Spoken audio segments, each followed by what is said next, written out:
I hate this, and I wish that Nashville didn't have this, but there's no way for me to fix it, and I don't think anybody is going to fix it anytime soon.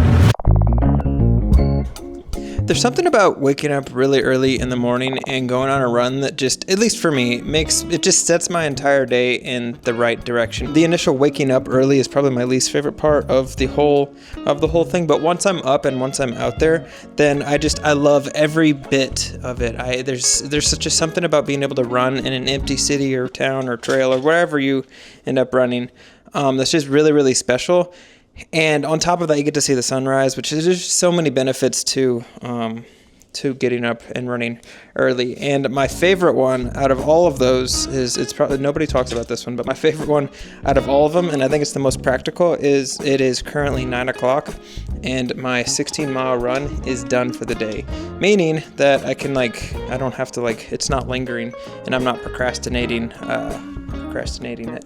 Nobody talks about that one, but I think that one's probably I think it contributes to a lot of the other ones on why it's so great running in the mornings. All that being said, it's 9 o'clock. I just finished my 16-mile run, and now I'm cleaning out my everything that I need for the 16 miler. There's been one thing that I really, if I could change one thing about Nashville, this would be it would be one thing. And it's probably something that I hate this more than anything else. I hate this, and I wish that Nashville didn't have this, but there's no way for me to fix it, and I don't think anybody is going to fix it anytime soon. I just thought of one more benefit to running early. It's cool. It's a lot cooler, and you're not running with the direct sun hitting you, which makes it a lot more enjoyable. When you grow up in a specific location, I think it's understood that that specific location is going to have an impact on you as a person. And I think a couple of the things that do impact you are going to be the culture, the people, the way of life, stuff like that. A good example would be the culture and the way of life in the middle of the country, somewhere like Indiana is going to be really, really different than somewhere on the coast, whether that be on the East Coast or West Coast. But I think a thing that people don't really think about when it comes to impacting you as a human being, the weather. The weather has a huge, huge impact. I would say it probably has just as big, if not a bigger impact on you than the people there or the culture of wherever you grew up. And I didn't always think that way. It's just recently that I've started thinking that way.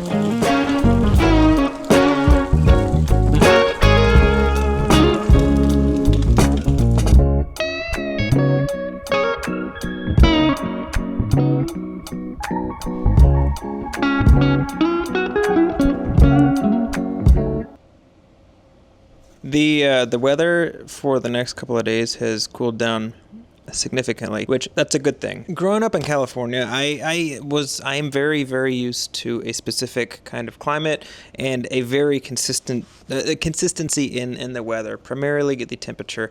And when I left California and moved to Virginia, there was a little bit of a difference, but it wasn't crazy. It would get hot, it would get cold, but the humidity would kind of stay at a steady level. When I moved to Tennessee, that's when everything kind of changed. For me, I've had a lot of issues and a lot of trouble adapting to the humidity. I just find that I have zero energy all the time, and running in it is extremely challenging. When I ask locals what they think about the humidity, they pretty much don't even think about it. There was one guy I actually asked, and he told me that he didn't know that there were other places didn't have humidity or varied in humidity. That blew my mind. But I think the reason that I didn't really pay much attention to it, and I didn't even really consider it, was because when you see a lot of people's videos, you see a lot of people's posts in Nashville and specifically the South, you just get the visual of what it actually looks like, but a picture can't tell you what the humidity levels are going to be. Even when you go onto the weather app on your phone and research it, it's going to tell you the humidity, but all humidity it's very, very different. And it's something you just have to experience.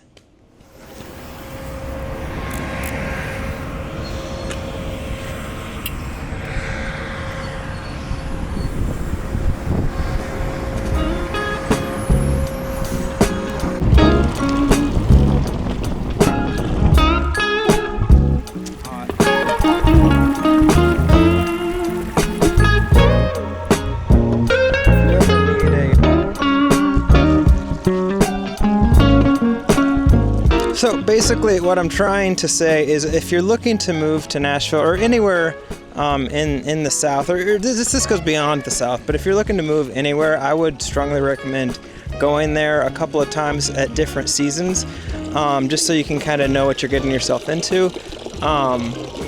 Because some people love the humidity and some people love the heat, some people can't stand the cold. And I think it's just a smart move to be able to know exactly what the weather is like-ish when you move somewhere.